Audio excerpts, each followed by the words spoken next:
Okay, I'm back. The eccentric drive project here, our two pieces just broke through, and that's still quite warm. Boy, what a pain in the neck. It's just really roughed in at this point. It's probably a more appropriate way to do it, but I'm no machinist. I just whatever I have on hand, and I must have ground a really good cutting edge on that, because that bugger went through this 1-inch plate to get that out, and then through here without ever even honing it or touching it up. I got really lucky. Here's our eccentric strap, and now this will clamp around the shaft of the mill engine and drive that strap like so for the ignition. I wasn't sure how to mount that to the bar stock, and I mounted it to a dog plate. A little time consuming, but man, it worked out like a really good. But I did have to drill and tap the holes in the corners. I use paper, metal to metal. Believe it or not, it'll really stabilize your piece and it won't move on you.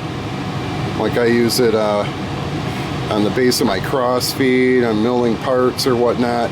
It just works really well. It sounds silly, but just simple piece of paper will do it. But that's how I mounted that on the dog plate.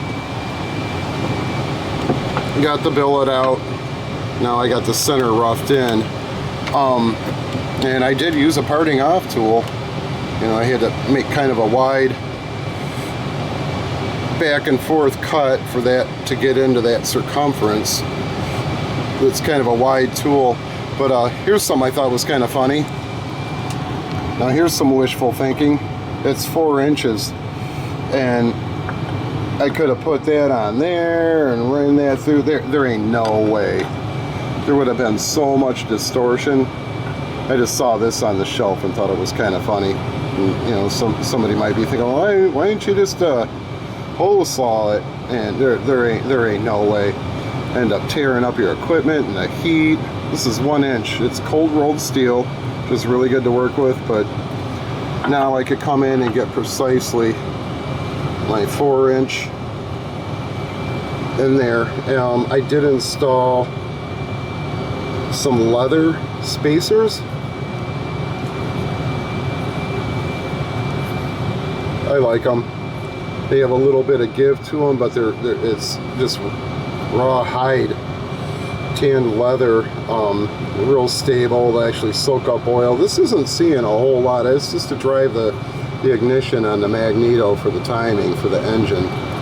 So it'll have a set screw. I'll be able to clamp it wherever I want, articulate it, and get the timing of the engine precisely where I want, hopefully by the time I'm done.